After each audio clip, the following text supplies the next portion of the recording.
Dame, les lames, vacarme, s'en va. Clair Obscur Expedition 33 is a turn-based RPG that hooked me from the start with its interesting story and kept me engaged with some of the most interactive combat I've played in this genre.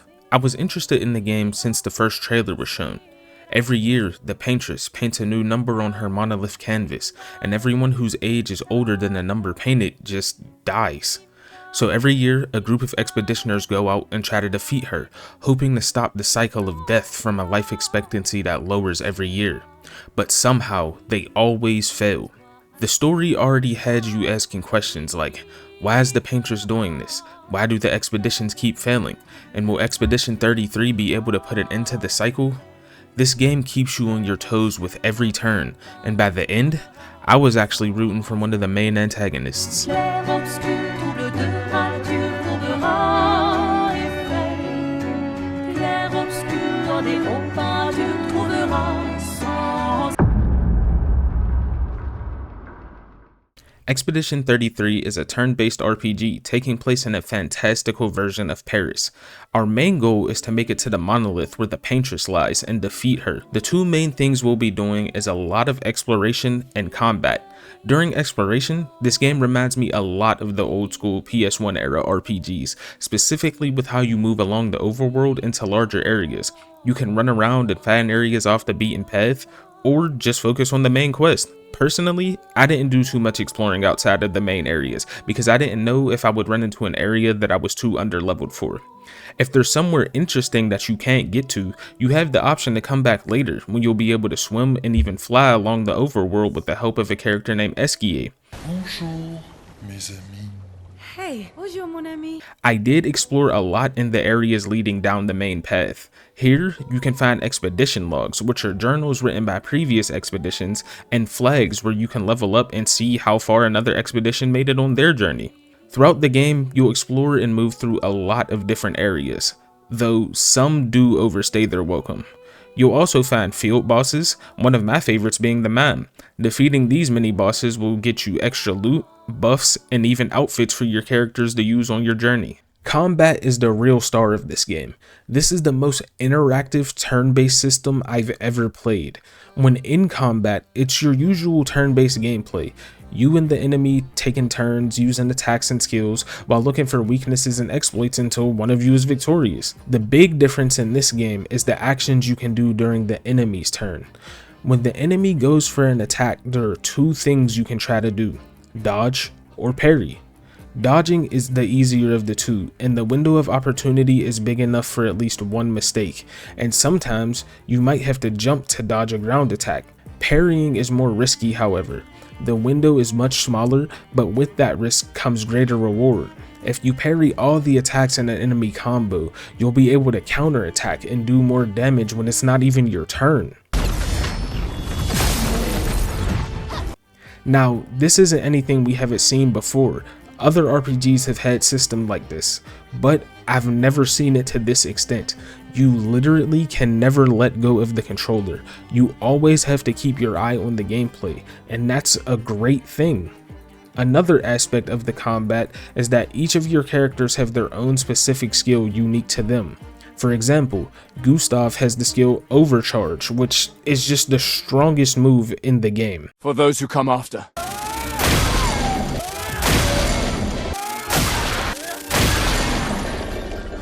Lune has Stains, which make her magic attack stronger. Maëlle can change her stance to take less or do more damage. Ciel has cards that I never really understood how to use. Verso gets stronger with each attack he lands without taking damage. And lastly, Monoko can transform into enemies and use their own attacks against them. Pair this with the fact that the enemy variety is great, there being a ton of different enemies all having their own looks and mechanics, like shields you have to break down or enemies that can only be shot. It really keeps fights feeling fresh as you move through the game. Every RPG has a level up system, and when it comes to making your character stronger, there are multiple ways you can go about it. For starters, whenever you level up, you earn attribute points. You always want to make sure you're using these because they keep your party in line with the enemies you'll be facing, making sure they can give and take a lot of damage. I may have forgotten to use them a couple of times. When upgrading your attributes, you have to pay attention to what weapons your party members have equipped, because these different attributes can affect weapon performance. The biggest thing when it comes to upgrading your party is the Pictos system. Throughout the game, you'll find Pictos. These can be equipped on your party members to give them different abilities and passive buffs. Up to 3 can be equipped on one member at a time. After winning 4 battles with a Pictos equipped, you'll level it to its max. What this does is let you remove the Pictos from the equipped slot, and by using another system called Lumina, where you have a number of points to allocate, you can use these to equip the maxed out Pictos on your character while leaving the original equipment slot open for any new Pictos you want to use, letting you use the ability associated with the Pictos but losing the passive buffs. I love the fact that you can really make your characters play the way you want and that the game offers the variety to do so, but I will say that there are a lot of Pictos in the game, and over time it starts to get confusing cycling and managing all of them alongside what you have equipped using your Lumina. Variety is good, but in my opinion, this was too much. Moving on to the graphics. Visually, the game looks good. It blends realism with fantasy in a way that is very believable. Earlier, I said the game was a fantastical version of Paris, and I mean it. Expedition 33 really feels like Paris, especially in the city of Lumiere. Outside of that, every area has its own unique look, and some areas are really pretty. When it comes to the characters, they all look good. Their designs are nice, animations are smooth, and everything flows the way you would expect it to. That said, the in-game visuals weirdly look better than the cutscenes, which sometimes look blurry or grainy. Cutscenes just kind of look slightly less clear, and sometimes when characters would talk, their mouths wouldn't sync up to what they were saying. One glitch I had happen was right near the end of the game, where the visuals just started going crazy. I have no clue why it happened, but I just tried to pretend it was the enemy doing it with what was happening in the story at the time. The OST for this game is really good. The main menu theme, Alicia, sets the tone perfectly for the story it's telling. You'll hear its leitmotif a lot throughout the game.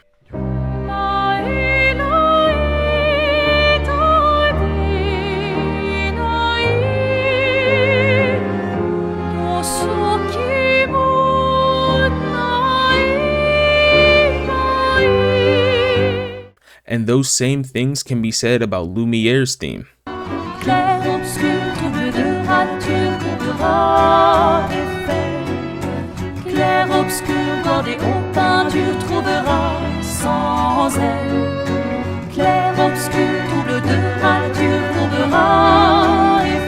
There are songs that can be intense with a lot of instrumentals and vocals, or more mellow songs, but the leitmotif is always present and links players back to their roots of Lumiere. My favorite battle theme, Until You're Gone, is just crazy and gets me hyped to fight.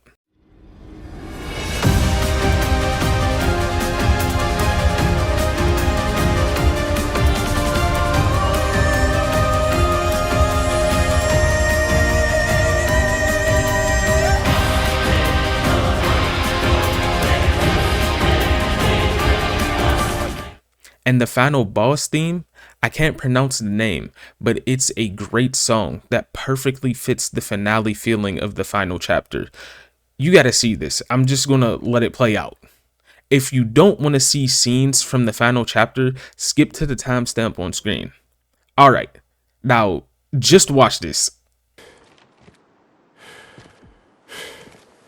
Enough.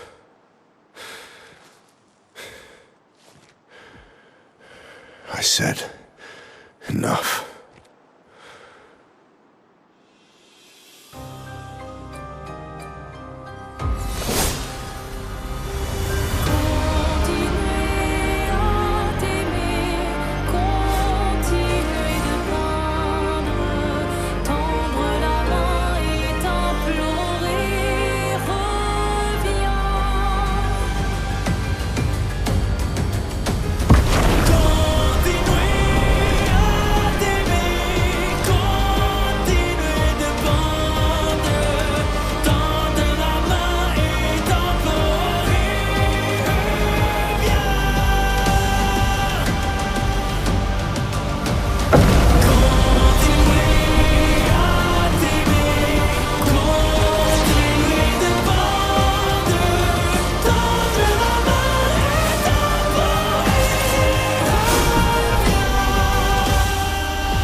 tell me that that wasn't crazy. Okay, but moving on. The voice acting is great. The performances are really good. The dialogue, the characters' voices, and the tones they use, all of this led to what I now consider to be one of my favorite gaming cutscenes. What? No, we have a mission! Oh, fuck the mission! Fuck the mission, Lune! What are we gonna do, huh? Tell me. What are we gonna do? We're gonna take down the paintress, just the three of us? My gun and your sparks? I didn't take you for a coward. I'm not a coward. You swore the oath. When one falls, we continue. Yes, I know. When one falls. When one falls. Not if. When. We knew not all of us would make it. But we continue. As long as even one of us stands, our fight is not over. Literally one of the best cutscenes I've ever seen. The direction, the voice acting, everything about it was just perfect. Thanks for making it this far. From here on, I'll be talking about the story and dropping some spoilers while I go. If you want to play the game for yourself and don't want anything spoiled for you, go to the timestamp on screen or use the chapters down below. Once again, thank you for making it this far, and let's continue. And lastly, the story, the real bulk of this game. The tone starts off very sad and shows the urgency of why the characters want to stop the paintress, losing large portions of the population yearly while the opportunity to complete the mission continues to shrink, putting together expedition after expedition with nothing but failures all the way down to number 33. The characters were memorable for better and worse.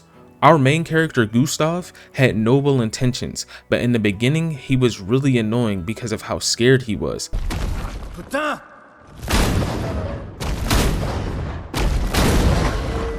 Damn, Maya, what was that? Gustav, we won't understand what's going on if we kill everything that moves. I understand a lot of things happened in the beginning, but he was letting his fear take over, and it got annoying.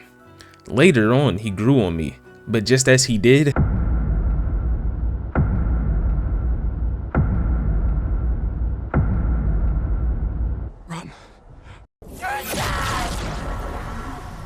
Lune was my favorite, curious about the world around her, determined to find answers to further her understanding, and always driving the mission forward.